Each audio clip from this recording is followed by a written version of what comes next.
sitana abin ng bipangja.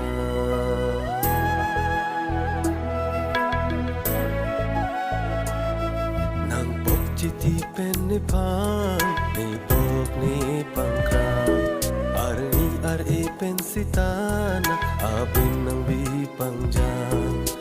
Tumon herai penang binsi nining nang patritang kopai ke me asone pan nang hello ne peman kidu kisum kadure arjan sita me binsi ning ke the arjan nang baklang ne phan ke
kahon ke doan dolo sengka duru ahut pen ka chiru do bedang mang nelong prayu ne siklang do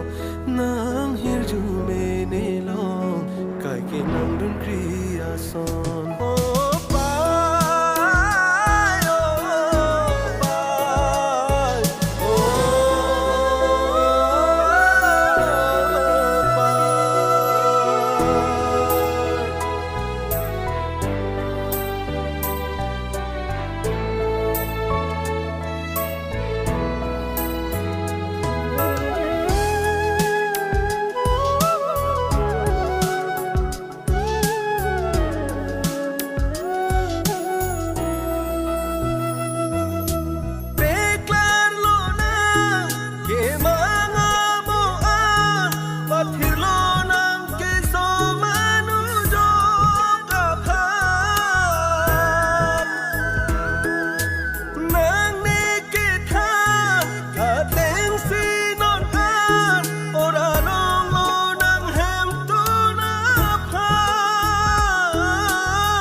kahon ke doan dolo sengka duru ahut pen ka chiru